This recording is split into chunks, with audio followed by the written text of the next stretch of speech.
Bonjour à toutes et tous, amis fidèles auditeurs, auditrices de la radio Isanganiro, et merci d'avoir choisi ce rendez-vous de l'émission Mosaïque. 1er juillet 1962, 1er juillet 2020, cela fait 58 ans que le Burundi est indépendant. 58 ans d'indépendance, le pays a de quoi se réjouir et sans doute, mais à quel niveau? Quel est l'état des lieux aujourd'hui par rapport à cette indépendance, au niveau politique, économique, social, diplomatique, etc. Quels défis, mais aussi quelles perspectives pour bien consolider l'indépendance acquise il y a justement 58 ans. Il y a avec nous sur le plateau 3 invités.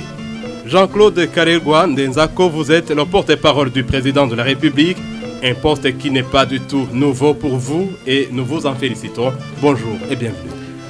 Bonjour, merci de m'avoir invité, merci aussi pour les félicitations.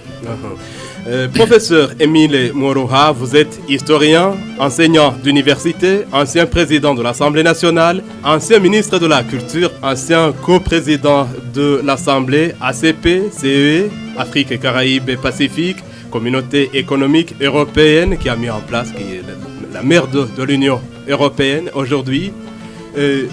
Ça peut ne pas être facile de tout dire. Bonjour et bienvenue. Bonjour. Et puis nous sommes avec Faustin Ndikoumana, économiste. Vous êtes un consultant indépendant. Bonjour et bienvenue. Bonjour. La mise en onde est assurée par Aimé Toussaint Mitewutsi, Renaud Nyongheza et Gracia Justicia Tuikeze pour la prise d'images. Réalisation d'Evariste Nziko Banyanga et au micro, Léonce Vitaliho. Encore une fois, bonjour et bienvenue. La première question, je vais l'adresser à vous, Jean-Claude Karelwa Ndenzako, le porte-parole du président de la République. Quelle serait l'image que vous vous faites ou que vous vous feriez pour le Burundi après 58 ans d'indépendance? Après 58 ans d'indépendance, on peut dire que d'abord, pour retourner en arrière, le Burundi n'a pas 58 ans d'indépendance. C'est beaucoup plus. Le Burundi était un pays indépendant avant la colonisation. Donc il est très difficile de déterminer combien d'années le Burundi est indépendant. L'indépendance a été spoliée, l'indépendance était là avant la colonisation. Est-ce que vous pouvez Donc expliquer ça? depuis 1962, le Burundi a reconquis son indépendance qui avait été confisquée par les colonisateurs. Parce qu'avant la colonisation, le Burundi était un pays indépendant. Et donc l'image que vous vous feriez aujourd'hui, c'est après ce temps d'années. Oui, disons après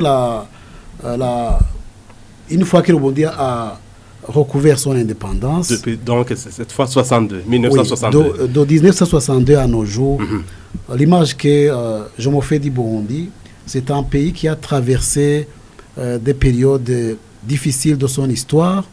C'est un pays, comme l'hymne national le dit, a souffert, est tombé des fois, mais qui s'est relevé et qui aujourd'hui essaie pas à pas de redorer les blasons, de retrouver sa place dans le Conseil des Nations, un pays qui, malgré toujours des tentatives de confisquer son indépendance, prouve à la face du monde que c'est un pays qui est toujours là, qui se bat et qui petit à petit redevient ce qu'il était avant la colonisation. Est-ce que vous pouvez déterminer à quelle allure ou à quelle vitesse le Burundi recouvre son indépendance ou consolide son indépendance? Bon, je ne crois pas. Il est très difficile de dire à quelle allure, mais parce que vous savez, des fois, nous avons vécu des moments de paix, nous avons vécu aussi des moments de guerre, nous avons vécu des moments de crise. Donc il y a des hauts et des bas.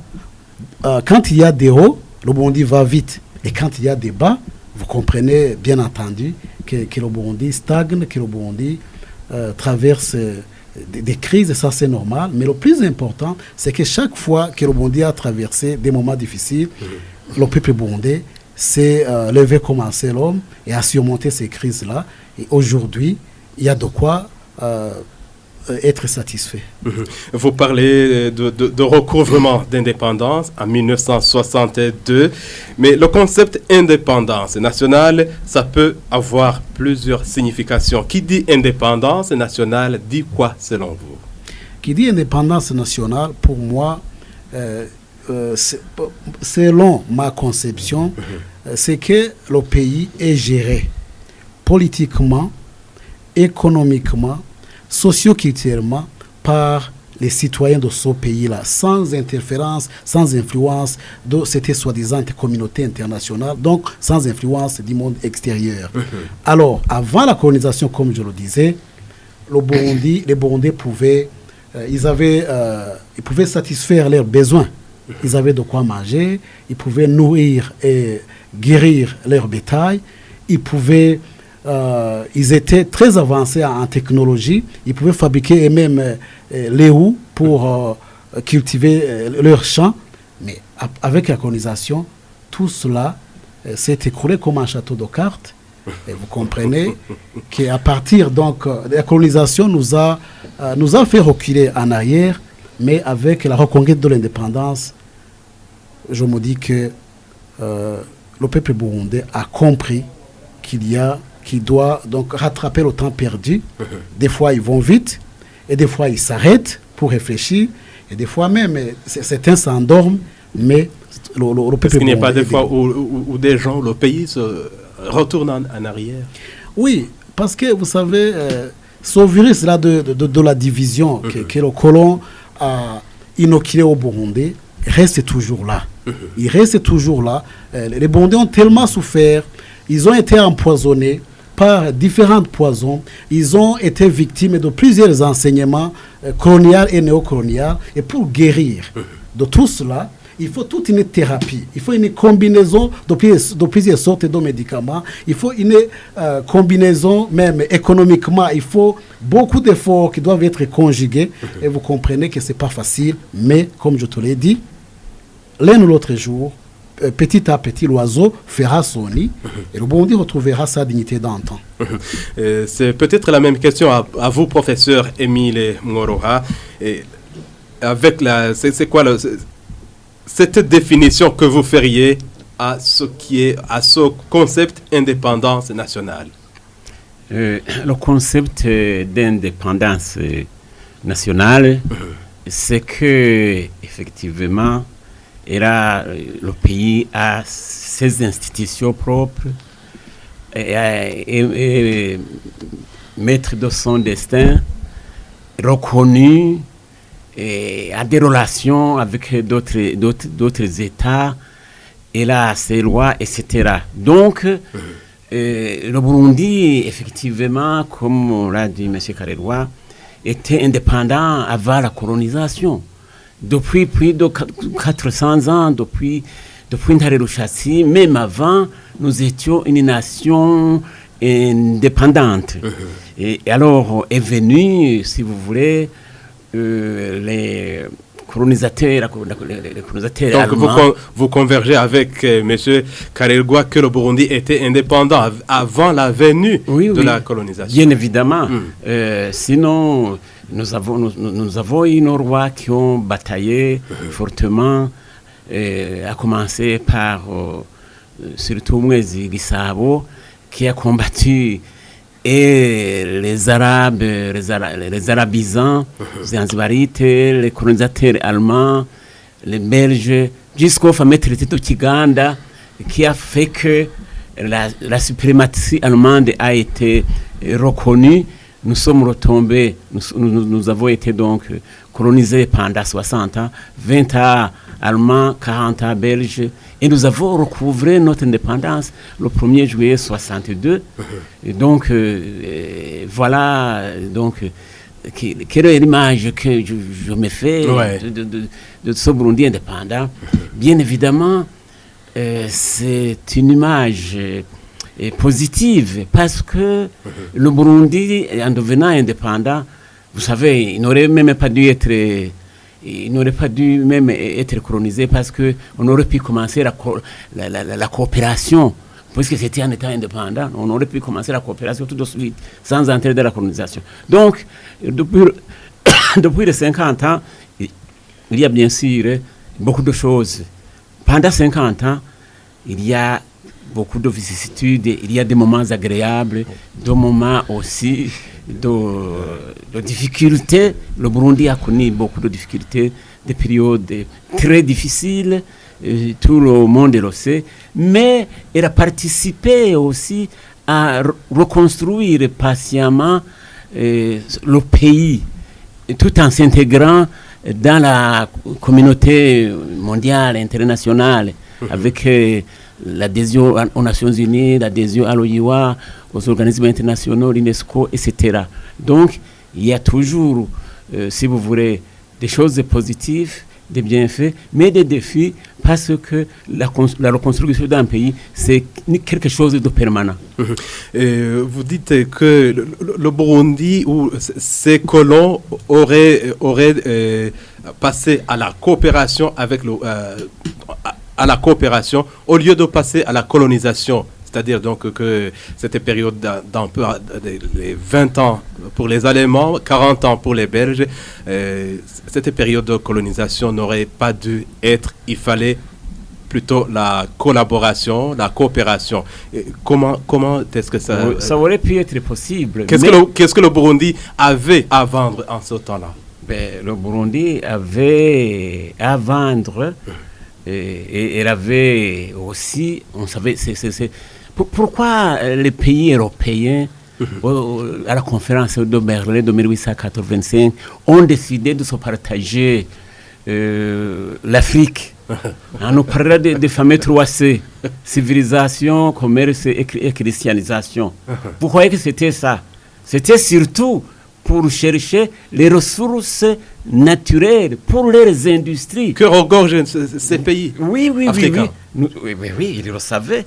Ils le savaient parce qu'ils ont passé de l'esclavage à la colonisation, mais ce n'était pas pour les 3C.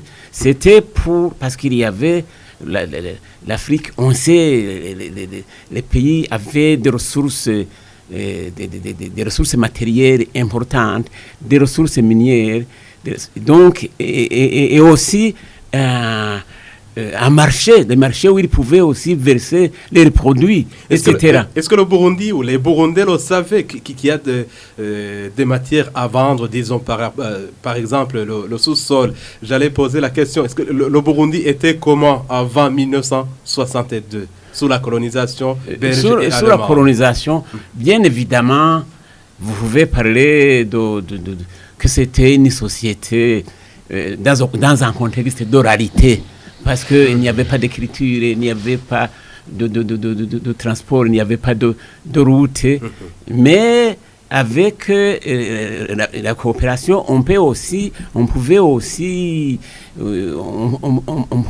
échanger et qu'il nous apporte, si vous voulez, les produits industriels européens et que nous pouvions donner ces autres produits. Évidemment, le contexte de cette époque, c'était toujours un contexte de guerre. Si vous voulez, c'était un contexte de guerre. Même entre les pays européens, c'était la loi du plus fort.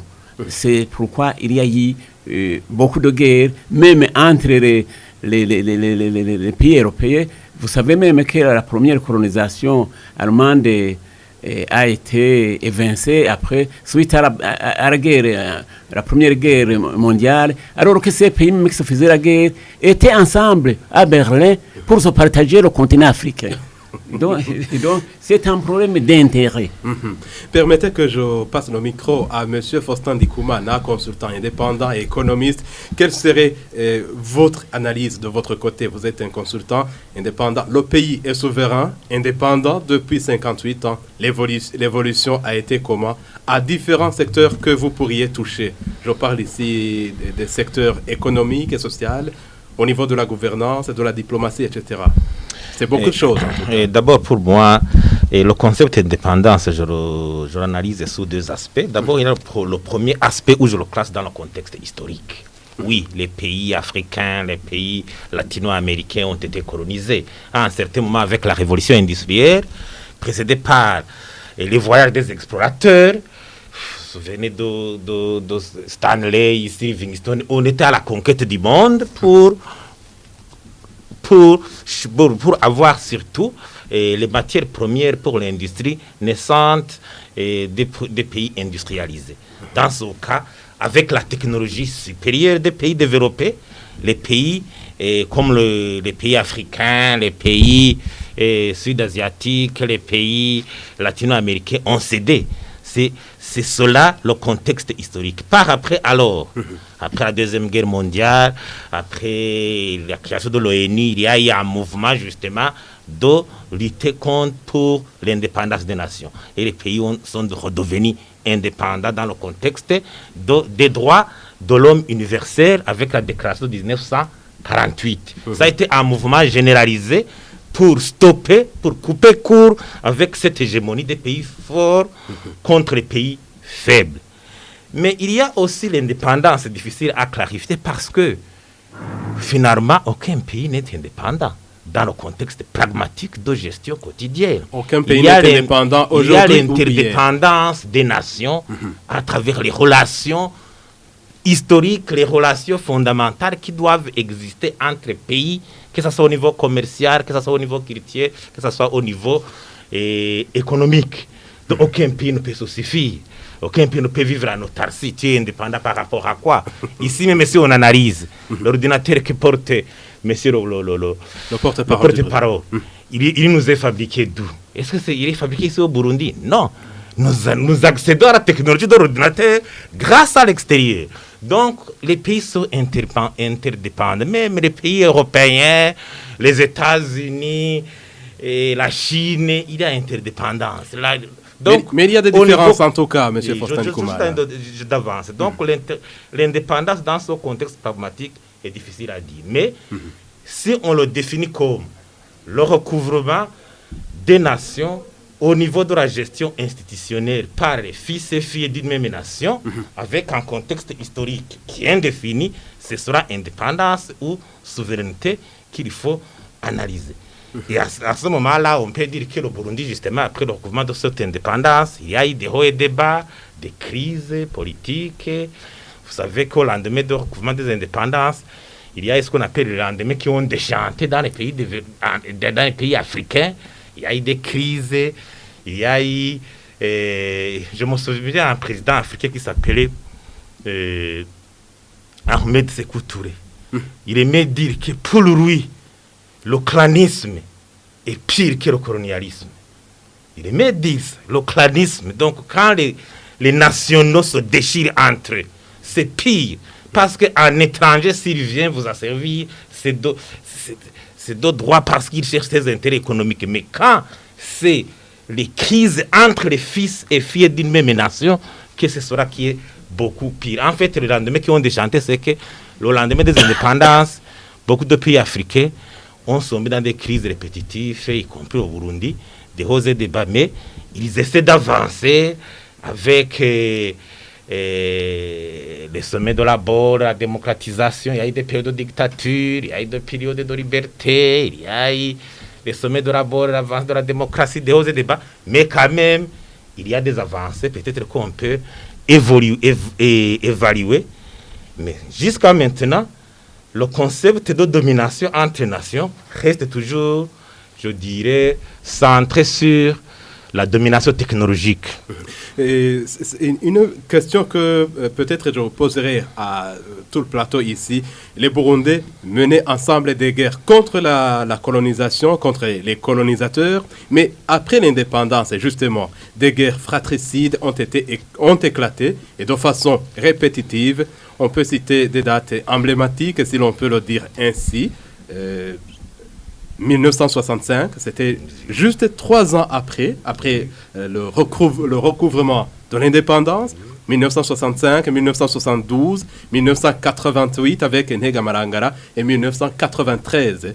Et pour ne citer que celle-là peut-être. Pourquoi ces déchirements entre Burundais eux-mêmes, n'est-ce pas une lacune grave pour l'indépendance nationale? Justement, pour cette souveraineté. Vous savez, quand les pays africains ont recouvré l'indépendance, il y a eu des problèmes, la jeunesse des cadres, l'impréparation de certains cadres, l'inexpérience, la jeunesse. À un certain moment, il était difficile de ne pas avoir de heurts, parce que, vous vous souvenez par exemple, au Burundi, en 1966, on avait un chef d'État de 17 ans, de 19 ans. et un président de 26 ans.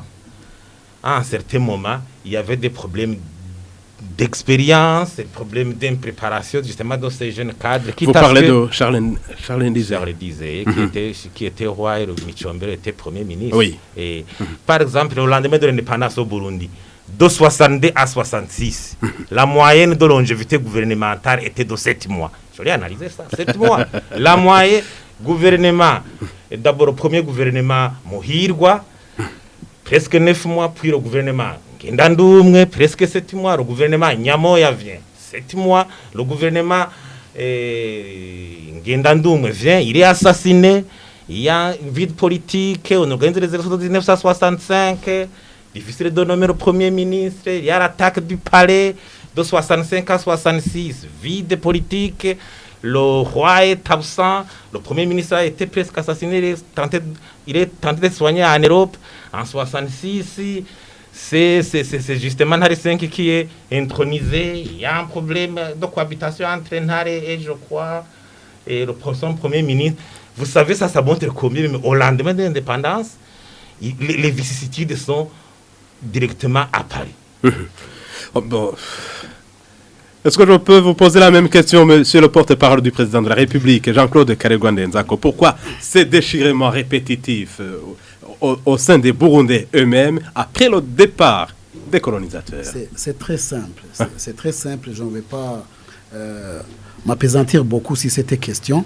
D'abord, pour amorcer ma réponse, je vais te dire, je pense que les autres invités ont déjà relevé cet aspect.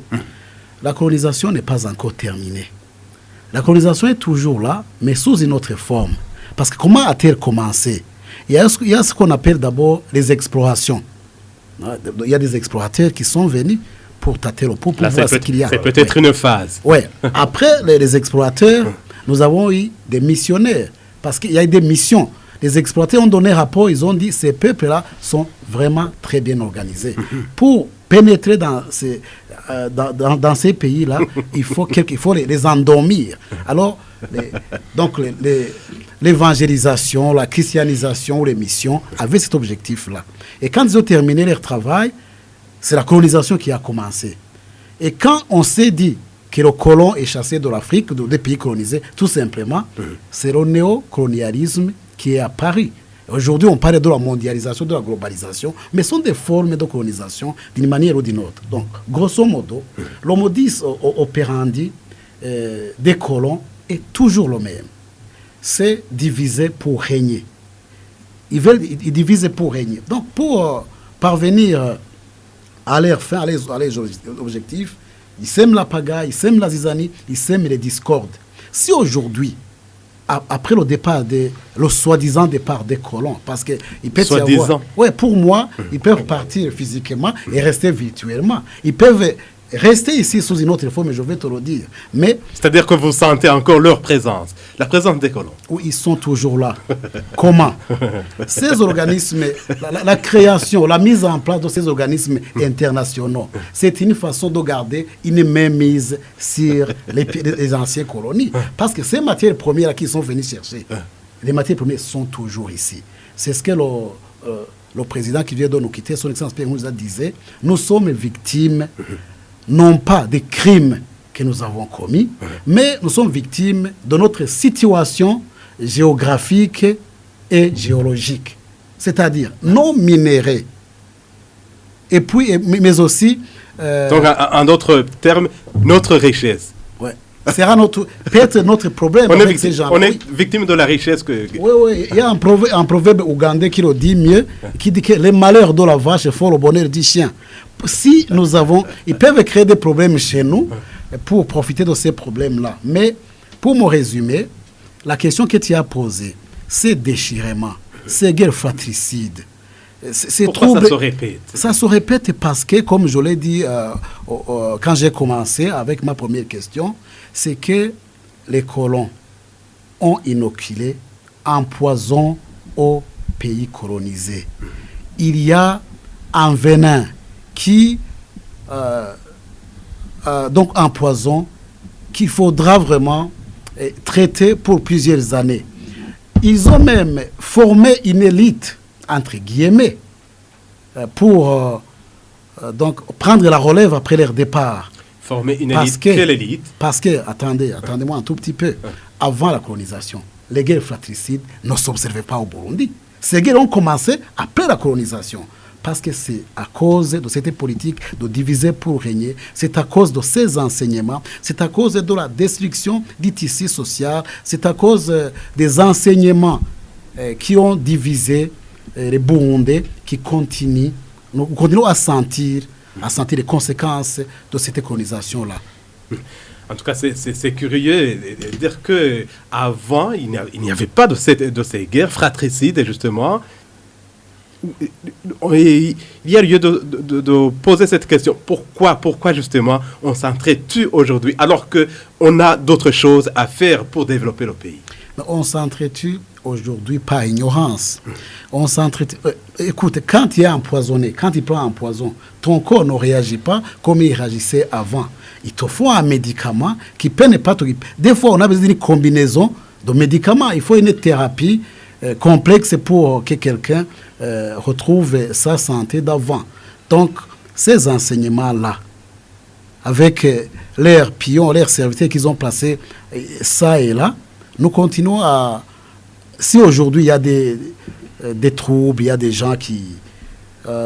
si la chasse à l'homme, si le noir aujourd'hui chasse le noir, ici en Burundi aujourd'hui s'attaque à notre Burundi, c'est à cause de cette école-là, c'est à cause de ces enseignements-là divisionnistes qui vont prendre du temps. Il faudra du temps, il faudra assez de temps, il faudra une campagne de changement de mentalité, il faudra une campagne de désintoxication parce que le peuple est intoxiqué. Donc, ça ne se fera pas en une nuit, ça ne se fera pas en une journée, mais petit à petit, on va y parvenir. Il faut d'abord commencer par la prise de conscience collective. Mais curieusement, on le sait, on le vit, ces divisions. Comment faire? On sait d'où ça vient. Je le dis entre guillemets. Ouais. Si on sait d'où ça vient, les origines de ces divisions, de ces déchirements entre frères et sœurs, mais il faut éviter. Comment leur éviter? C'est déjà évité. Aujourd'hui, c'est déjà évité. Vous avez parlé de 1965. Vous avez parlé des autres années comme jusqu'à 1993. Ces années sont derrière nous. Parce qu'aujourd'hui, on ne va pas dire à un soi-disant Hutu, un soi-disant Tutsi d'aller s'entretuer. Maintenant, ils ont compris. Le diagnostic est déjà terminé. Les Burundais commencent aujourd'hui à comprendre que être Hutu ou être Tutsi ou être toi, ça, c'est pas le problème. Et d'ailleurs, avec la définition d'ethnie ou de tribu, deux ethnies ne peuvent pas parler une même langue.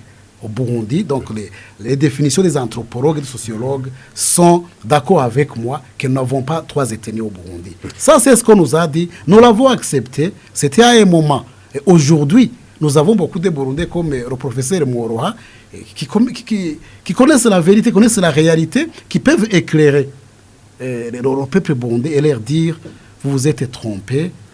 C'est le moment donc de comprendre. Le jour s'est levé, réveillez-vous et quittez ce sommet dans lequel vous approchez le corps. Vous vous êtes trompés, les Burundais se sont trompés et avec ces déchirements, ces guerres fratricides. C'est votre analyse, professeur Émile Mouroha. Vous êtes historien, vous savez beaucoup de choses. En tout cas. Oui, je vous remercie. Effectivement, vous savez, ces divisions dont vous parlez. Oui. Manifestement, trouverait des racines dans le monde colonial. Parce que, particulièrement la colonisation belge. Parce que, regardez, parce qu'il y a au Rwanda, au Burundi et aussi au Congo, si vous voyez comment nous avons été colonisés, vous savez, maintenant même là où nous parlons, beaucoup de Belges et beaucoup de Congolais demandent que le statut de Léopold II soit déboulonné à Bruxelles. Ils demandent ça maintenant. Parce que il y a dans le système colonial, il y a beaucoup de choses.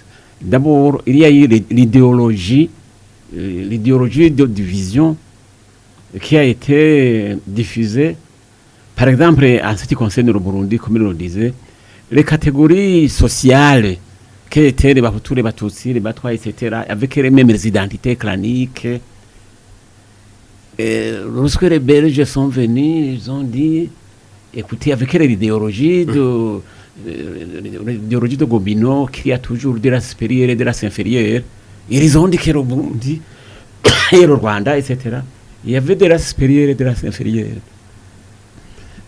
Entre Burundais, donc. Oui. Des gens qui sont supérieurs par rapport aux autres, au sein des Burundais eux-mêmes. Oui. Ils ont dit il y a des races Tutsi, races Hutu, races Twa, etc. Et qu'il y a une race supérieure, Tutsi, qui domine des races inférieures. Mais les Burundais, ces catégories sociales, les Hutu, les Twa, les Tutsi, étaient intégrées dans le fonctionnement de la monarchie, d'une manière profonde et fondamentale.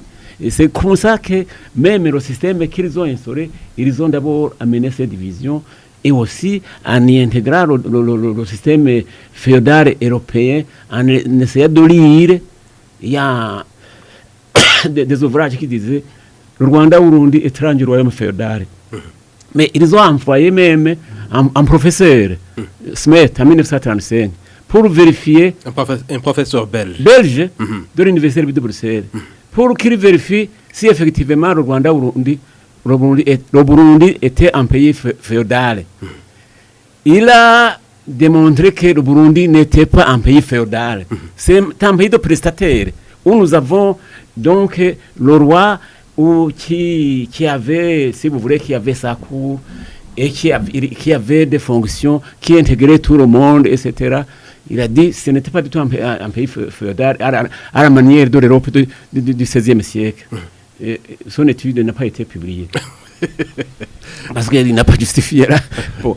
Alors, surtout, regardez, même le système scolaire, avant la Deuxième Guerre mondiale, il n'y avait presque pas d'enseignement supérieur au Burundi, d'enseignement secondaire au Burundi. Les Belges disaient, pas d'élite, pas d'ennui. Donc, en 1955, ils ne voulaient pas participer à la formation de l'élite burundaise. Non. Lorsque le roi de Belge est venu en 1955 au Burundi en visite, moi j'étais à l'école secondaire. Nous avons été le saluer, le chanter pour lui. Et il y avait le professeur Van den Bils qui était à Kinshasa, qui a dit que le Congo belge sera indépendant certainement. Préparez-vous, dans 30 ans, il sera indépendant. En 1985, il sera indépendant. Voilà, c'est fou. On disait, mais et puis un autre a dit, je pense qu'il y aura une évolution en 1985. Il y aura un Sénat belgo-congolaise qui sera à Bruxelles. Donc, c'est-à-dire que l'indépendance pour le Burundi, l'indépendance pour le Congo belge, c'était un risque pour la Belgique. Oui, parce qu'ils n'avaient pas prévu ça. Mais en 5 ans, en 60, il était devenu indépendant. Mais l'acquisition de l'indépendance est dans la catastrophe. Parce que au Congo, on a assassiné Lumumba. Au Rwanda, Harwa a prononcé ici au Palais de la Nation, qui était le palais du Conseil colonial du Rwanda-Burundi, il a prononcé en 1957 qu'il y avait un programme Hutu-Tutsi pour la première fois. Et Mutara s'est opposé, et puis l'année suivante, il a été assassiné mort. Rwagasore est mort. Donc, décolonisation dans la catastrophe, tous les dirigeants sont passés. Et puis, avec même la guerre civile au Congo. Donc, on ne peut pas dire que, naturellement, tout cela a eu un impact sur la gestion des États indépendants. Parce qu'il n'y avait pas non plus de ressources, il n'y avait que l'État. Donc, il y a eu quand même disons, des combats pour le contrôle de l'État et puis aussi toutes ces divisions qui ont été inoculées dans la population. Et tout ça, il y a quand même un héritage coloniale qui justifie. Qui justifie. Mais naturellement, il faut aussi maintenant, il faut que les nationaux prennent en main leur destin. Ce n'est pas pour justifier. Oui, justement, ce n'est pas pour justifier. Mais avant d'y arriver, si vous y allez directement, l'indépendance, c'est déjà un acquis, mais il faut la consolider. Sinon, quels sont les défis aujourd'hui qu'a le Burundi? Il faut consolider cette indépendance nationale. Oui. Il y a les défis. Les défis, vous savez, il y a aussi la consolidation de la démocratie. Parce que la démocratie, c'est une institution qu'il faut toujours consolider. Comme tout projet, si vous ne consolidez pas, il faut que nous continuions à consolider la démocratie de la base au sommet, en sachant que la démocratie, ce n'est pas seulement l'élection. C'est aussi les droits de l'homme, c'est aussi la justice, c'est aussi la bonne gouvernance. Donc, je pense qu'il faut aussi le développement. Il y a aussi le défi démographique. Il y a un défi fondamental. Parce que ce défi démographique, parce que si vous voyez la région de Kayanza ou la région de Ngozi, pour parler de ma propre région, je pense que vous voyez vraiment, c'est comme des villes. Il y a beaucoup de monde dans un univers rural où les gens quand même, où ils n'ont pas assez de terre pour cultiver. C'est aussi le défi de l'industrialisation. Il faut répondre par... Donc, comment ce défi démographique, comment ce défi nous pouvons le surmonter. Il y a le développement rural, il y a l'intégration régionale, il y a la coopération internationale. Il y a beaucoup de choses auxquelles il faut faire appel pour assurer le développement continu de notre pays. Oui, c'est la même question chez vous, Monsieur Faustin Ndikoumana, économiste. Il y a des défis à relever pour consolider cette indépendance. Et justement, je pense en plus qu'il devrait y avoir prise de conscience chez les Burundais eux-mêmes pour consolider cette indépendance ce recouvrement d'indépendance d'il y a 58 ans. D'abord, s'il y a eu colonisation, il faut nous convenir sur une chose. Ça a été motivé par des raisons purement économiques. Purement économiques. Économiques pour aller chercher les matières premières ici et là. Et la technologie, quelqu'un qui vous dépasse en technologie, je vous le dis, d'une manière ou d'une autre, il va vous dominer. La technologie, c'est l'instrument de domination des nations. Même moi, qui avait résisté, c'est la technologie du fusil qui l'a évincé. C'est Badasigana, allez tirer, mais quand il y a eu tingi, comment on appelle tingi, fusil automatique, ils ont directement usé. Donc, la technologie, vous voyez même aux Nations Unies, quand on a décidé de donner le statut de 5 permanents des Nations Unies, pays 5 permanents, on a d'abord évaluer les pays qui se sont déjà dotés de la technologie nucléaire. C'est la technologie nucléaire qui vous dit que vous êtes grand.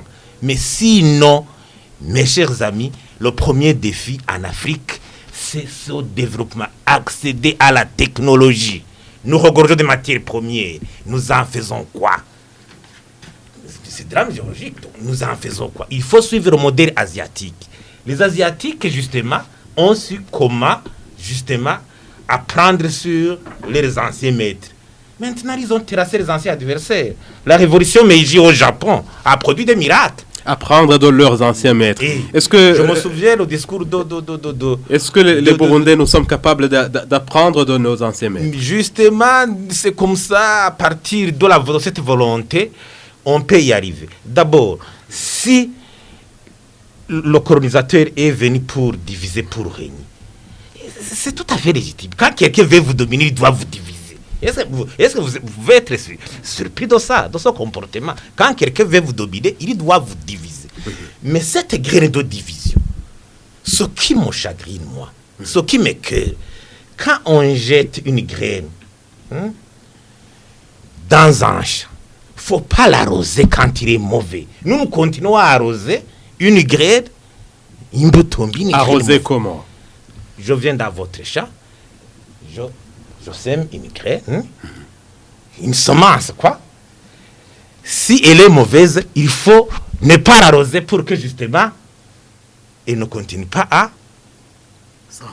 s'enraciner. Vous comprenez? Donc, si on a semé la graine de la division, nous les Burundis, il ne faut pas y mettre du fumier, il ne faut pas arroser, il faut plutôt pas des engagements pour que cette graine ne s'enracine pas. Est-ce que nous les Burundais, on arrose ou on arrache cette graine? On arrose, c'est pas un comportement justement au lendemain des divisions, de quoi on s'entre-déchire au niveau ethnique, au niveau régional. Vous savez, les problèmes régionaux, les problèmes ethniques, les guerres, les réfugiés. Au lieu justement de prendre le taureau par les cornes, nous dire, nous les Burundis, essayons de voir comment renforcer la cohésion nationale, l'unité et la cohésion nationale. Quels sont les facteurs, quels sont les éléments qui doivent nous aider à renforcer cette cohésion?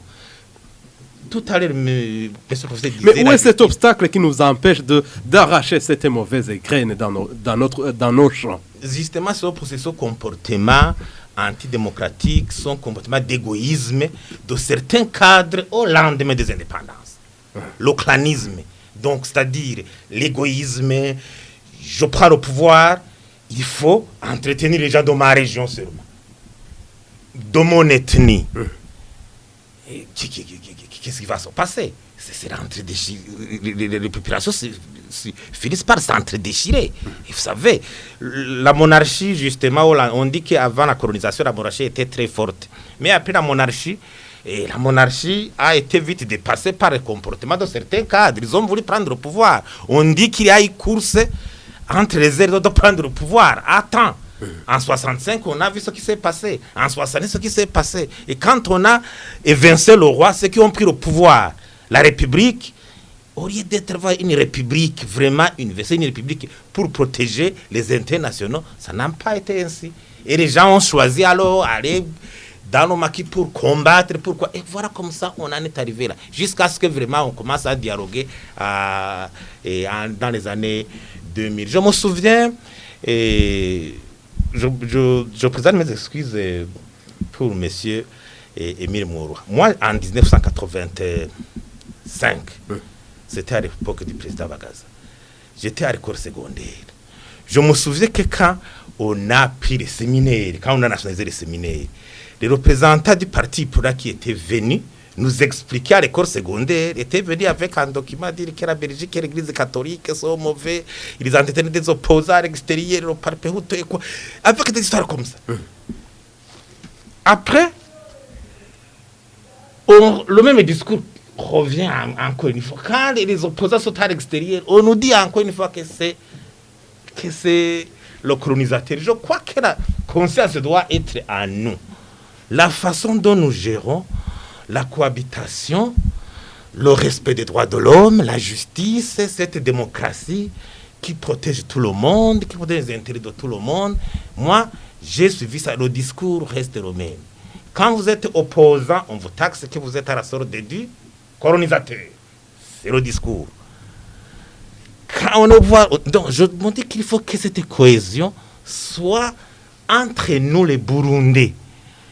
Le colonisateur restera toujours là. Tout à l'heure, monsieur le porte-parole du président de la République a dit que la domination continue. Il continuera pour des nations faibles où, à l'interne, les composantes de cette société ne font pas un effort pour se solidifier à travers l'unité et la cohésion nationale.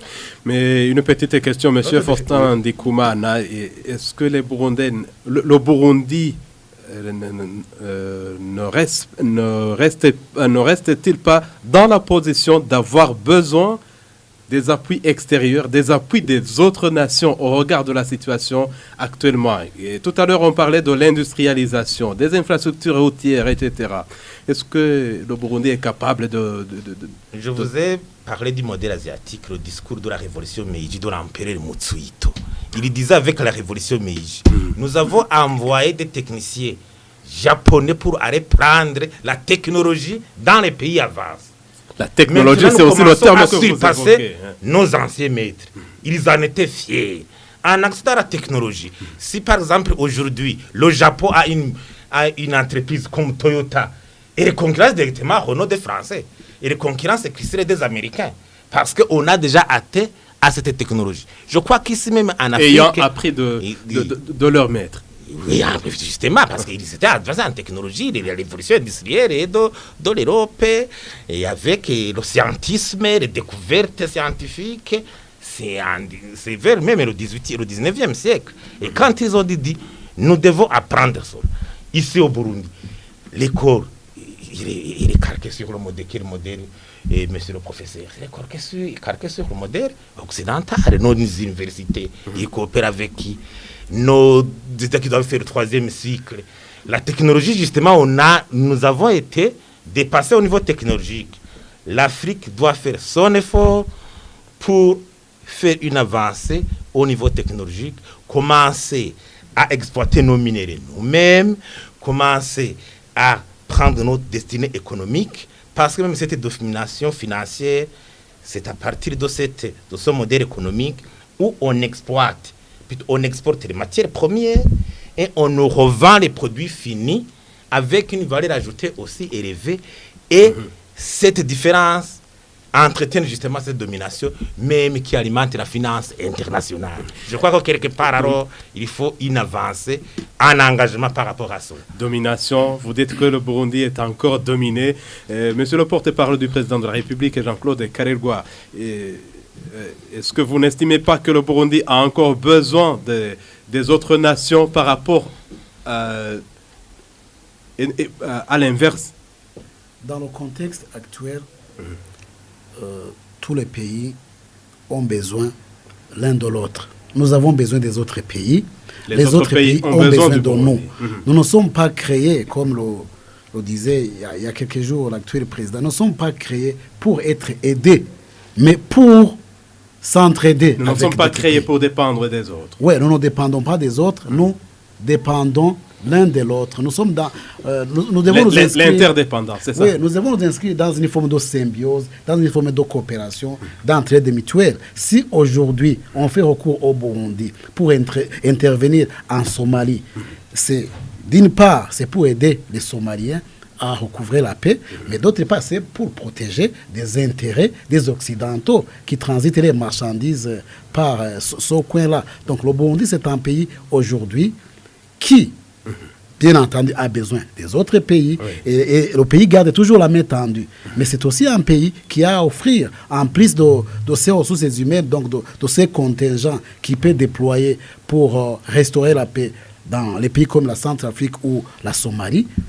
Comme nous l'avons dit, nous avons aussi des hommes, nous avons aussi des ressources minières. La technologie, pour moi, la technologie ASL ne suffit pas. Et ne suffit pas pourquoi? Aujourd'hui, nous avons plus de 200 médecins burundais qui sont en France. Peut-être une centaine. Seulement en France? Seulement en France, plus de 200 médecins spécialistes. Ils sont partis pour faire la 3e cycle. Ils sont restés là-bas. Ils ont la technologie, ils ont la science, mais science sans conscience n'est que ruine de l'âme. Il faut d'abord une prise de conscience parmi les enfants du Burundi. Il faut que les gens comprennent qu'il nous faut une révolution socio-culturelle. Pourquoi est-ce que leur pays natal, le Burundi, ne les attire pas? Quand ils partent pour la France, pour l'Europe, ils aident entre guillemets, je l'ai dit, l'Europe beaucoup plus que l'Afrique et le Burundi spécialement. Oui, je l'ai dit, je le répète, il y a un code que les colons détiennent jusqu'à aujourd'hui. Il y a un code dans leurs enseignements, donc dans leur philosophie. Le temps qu'ils ont passé ici, parce qu'ils sont avancés. Donc nous devons nous inscrire dans une école qui tourne le dos au modèle occidental, au modèle colonial. Il faut repenser notre système d'éducation. Parce que d'abord, ils ont détruit notre système d'éducation, notre système de justice. Aujourd'hui, nous avons beaucoup plus de tribunaux que de justice. Mais les Burundais, d'avant la colonisation, étaient très justes. On respectait les veuves, on respectait les orphelins. Mais aujourd'hui, regardez, il y a des gens qui peuvent se comporter. Parce qu'avec la venue des avocats peuvent être même avocats du diable. Donc notre justice nous devons réfléchir comment revenir sur la justice d'avant la colonisation, revenir sur l'éducation d'avant la colonisation. Bien sûr, la colonisation n'est pas mauvaise dans tous ses aspects. Il y a ce qui est positif que nous devons prendre et ce qui est négatif que nous devons rejeter. Voilà, grosso modo, c'est ce qu'il nous faut. Et en un peu de mots, donc il faut révolutionner notre pensée. Il faut donc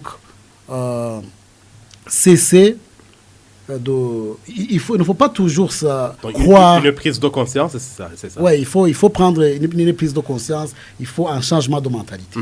Excusez un peu, sur cet accès à la technologie, je vais faire une nuance. Quand on Vous parle insistez beaucoup, M. Faustin, sur quand on parle sur la technologie. Ce n'est pas cette information de dire on a formé un médecin pour aller faire soigner. C'est cet accès à la technologie, par exemple, produire, fabriquer les médicaments. Les médicaments dont on a besoin, les médicaments contre le malaria, par exemple, en médecine, la recherche sur les médicaments contre le diabète, tous ces médicaments que nous importons des groupes pharmaceutiques européens, il faut commencer à prendre à, par exemple, les fabriquer ici sur place. C'est ça la technologie. La technologie, c'est la fabrication de ces produits dont il faut que cet ordinateur, un jour, soit fabriqué ici au Burundi. C'est ce qu'on veut dire. Si nous exportons les mines d'Ogakara, ce sont les terres rares. Oui. Nous les exportons en Europe. Mais on les fabrique avec les ordinateurs ou d'autres matériels électroniques. On les revend chez nous. C'est ça la technologie. Nous les disons, venez prendre. Mais il faut d'abord passer sur le banc de l'école, n'est-ce pas? Justement, ça c'est le banc de l'école, former, investir davantage les capitaux, commencer à faire l'expérience sur place, parce que le modèle asiatique, j'y reviens, parce qu'il a abouti à des résultats concrets. Même l'Inde aujourd'hui. L'Inde, c'est la cinquième puissance mondiale, l'Inde aujourd'hui. Vous savez, beaucoup de patients burundais ou africains vont se soigner, n'est-ce pas, en Inde. Parce que la technologie est avancée en Inde. Nous devons alors faire cet effort parce que les autres ont réussi. Même en Amérique latine, on commence à réussir. C'est l'Afrique qui a raté plutôt. Il faut que l'Afrique, vraiment, nous prenions conscience. Au Burundi, je vais dire, mais en général, il faut prendre cette conscience. Oui, mais avec ce concept de technologie, il faut le prendre avec des pincettes. Pourquoi? Ceux qui fabriquent, ces gens-là qui fabriquent les médicaments, par exemple, ce sont eux-mêmes qui fabriquent les maladies d'une manière ou d'une autre. Ces gens qui fabriquent les ordinateurs, ce sont eux qui fabriquent les virus pour vendre des antivirus. Parce qu'avant cette technologie-là, écoutez, donc l'école... Mais vous ne pouvez pas, M. Karegwa, vous ne pouvez pas vous passer de cet ordinateur. Oui, dans le contexte actuel, il est très difficile de s'en débarrasser. Mais il faut reconnaître qu'avant la création de l'école classique, les enfants étaient éduqués de par le monde et les enfants savaient ce qu'il faut faire. Les Burundais pouvaient fabriquer les armes et ils pouvaient résister pendant 7 ans. Ils ont résisté pendant 7 ans. C'est la plus forte résistance coloniale en Afrique. La résistance de Moïse-Guissa. 7 ans de résistance. Les Burundais pouvaient cultiver avec Inéo, fabriqué par les Burundais. Aujourd'hui, ils dépendent d'Inéo qui vient de la Chine. Tu vas me dire la technologie est venue. Est-ce que nous avons avancé? La technologie ne nous a pas permis d'avancer. En médecine, on avait des vétérinaires qui soignaient les animaux. On avait des médecins qui soignaient les malades, même les fous. Et aujourd'hui, on doit faire recours aux médicaments, aux comprimés qui viennent de l'Inde, qui détruisent les reins. Et on prend des médicaments pendant 5 ans. On est foutu. Donc il faut technologie et autres. Professeur Émile Moroha, est-ce que y aurait-il un mot à placer? Moi, je pense que effectivement, il ne faut pas fuir notre responsabilité. Nous avons une responsabilité du développement de notre pays. Nous devons assurer la mobilisation de la population en même temps que nous créons nos propres infrastructures, des infrastructures disons, des infrastructures économiques. Il y avait quand même un morceau d'infrastructures économiques, quand je me souviens, à régime que j'ai servi sous la Deuxième République, il y a quand même des infrastructures économiques, infrastructures, construction de l'aéroport, construction des routes qui ont vraiment relié toutes les provinces, infrastructures sanitaires, les infrastructures scolaires, et universitaires qui soient importants. Donc nous devons mobilisation de nos propres ressources et de notre propre capacité, en même temps que on fait appel aussi à la coopération internationale, à la coopération régionale.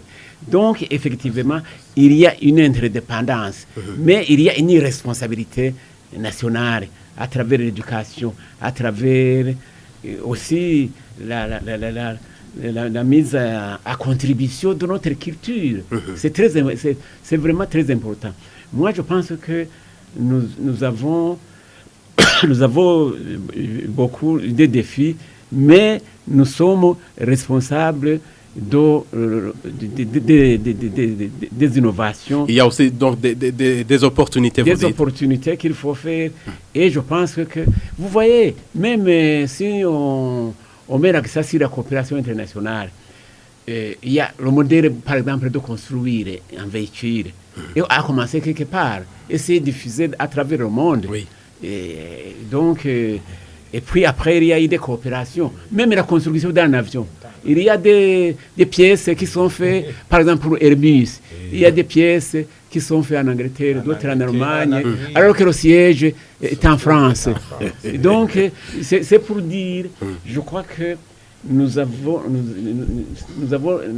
la nécessité de la coopération, mais nous devons savoir qu'il n'y a pas, si vous voulez, de pitié, qu'on ne va vous donner rien, on ne va pas vous donner quelque chose pour rien. Ce sont des échanges. Ce sont des échanges entre pays. Si vous y allez directement, nous tendons vers la fin de l'émission, y aurait-il des propositions sur comment devraient se comporter les Burundais, dirigeants et dirigés, en vue de bien consolider l'indépendance que nous avons il y a 58 ans, que nous avons recouvré il y a 58 ans. Des propositions. Les propositions. Vous savez, les propositions, ce n'est toujours pas facile. C'est ce que je venais de dire. Nous avons des défis dans notre développement. Défis liés à une situation difficile et aussi de notre économie.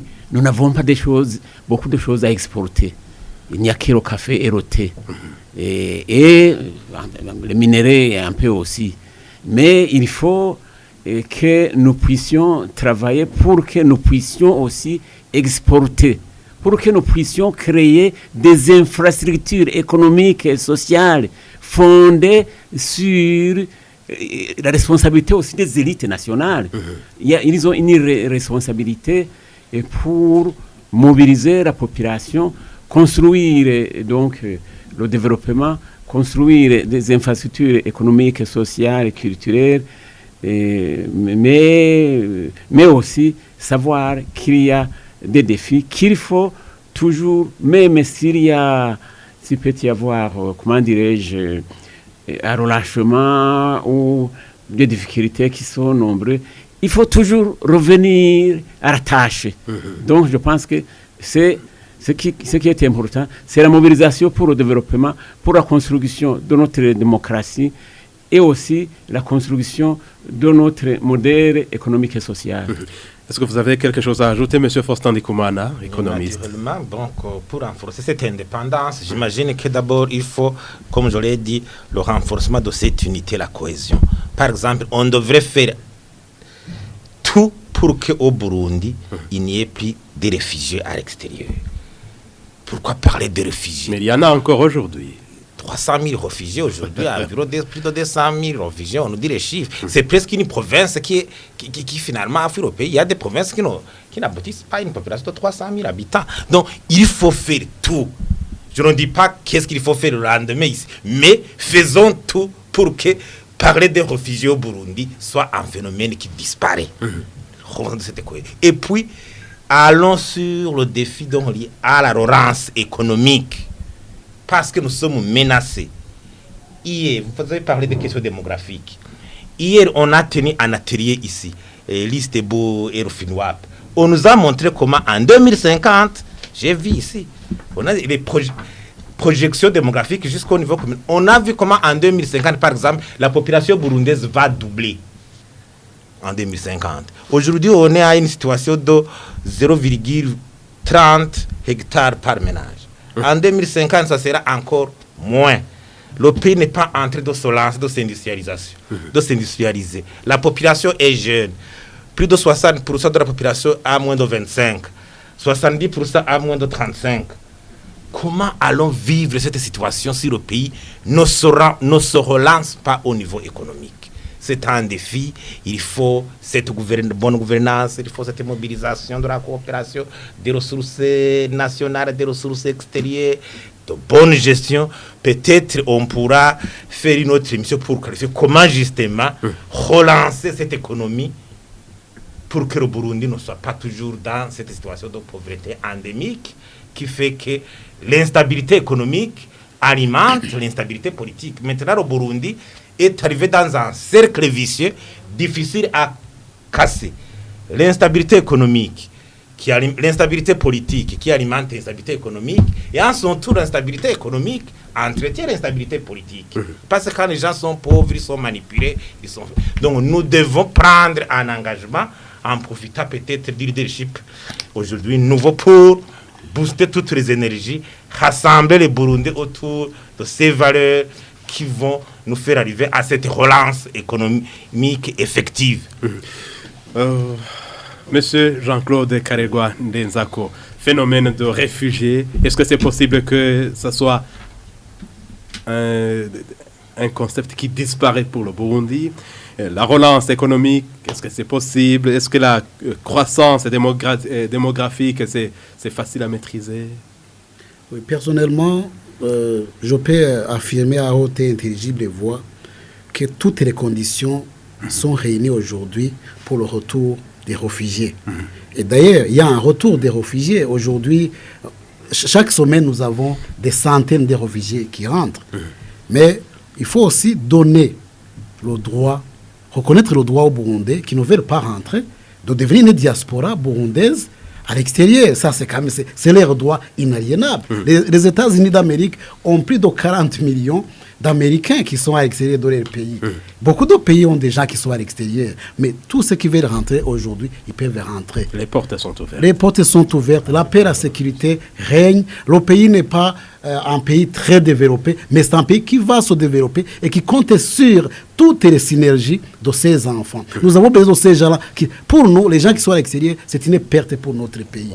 Donc, pour conclure, ce que je peux, moi, pour consolider notre indépendance, je pense que les Burundais, comme je l'ai dit, je le répéterai, prendre une prise de conscience. Il faut reconnaître nos forces et nos faiblesses. Il faut que nous, parce que nous avons des forces, nous avons aussi des faiblesses. Alors, il faut relever les défis, mais aussi capitaliser sur les atouts. Nous avons des atouts. Nous avons des ressources humaines outillées. Nous avons des ressources matérielles, des ressources minières. Ça et là, ça suffit pour les Burundais. Donc, mais aussi, nous devons nous lancer dans un élan de coopération. Il faut coopérer avec les autres pays. Mais en coopérant, il faut être vigilant. Savoir que la coopération n'est pas toujours gagnant-gagnant. Il y a des gens qui veulent rafler toute la mise. Là, les Burundais doivent rester debout, doivent rester vigilants, mais avant tout, aimer leur pays. Devenir des patriotes et comprendre qu'aucun étranger ne va aimer leur pays plus qu'eux-mêmes. Et ils doivent aussi apprendre à prendre référence pour les Burundais, parce que à écouter les Burundais aujourd'hui, ils citent toujours, ils prennent référence pour d'autres pays, ils prennent référence pour d'autres auteurs, mais au Burundi nous avons des gens qui peuvent être pris comme référence. Merci. Merci beaucoup Jean-Claude Karegwa Ndenzako. Je rappelle que vous êtes le porte-parole du président de la République. Merci d'être venu, merci de votre contribution à cette émission Mosaïque. Je vous remercie. Je suis toujours à votre disposition quand vous aurez besoin de moi encore une fois. Merci. Merci à vous, Monsieur Faustin Ndikoumana. Vous êtes économiste, consultant indépendant. Merci de votre contribution à cette émission. Merci de nous avoir invités. Nous répondons toujours présents pour donner notre contribution. Nous disons également merci à vous, professeur Émile Moroha, historien, enseignant d'université, ancien président de l'Assemblée nationale, ancien ministre, ancien coprésident de l'Assemblée ACP-CEE. Merci d'être venu, merci de votre contribution. Je vous remercie de votre invitation. Ainsi s'achève l'émission Mosaïque pour aujourd'hui, mise en onde par Aimé Toussaint Mitewutsi, Renaud Nyongeza et Gracia Justicia Tuikeze pour la prise d'image. Et nous leur disons également merci. Merci également à Évariste Nzikobanyanga pour la réalisation. À la présentation, vous étiez avec Léonce Vitaliho. Nous vous souhaitons de passer d'agréables moments à l'écoute de la radio Isanganiro. À la prochaine.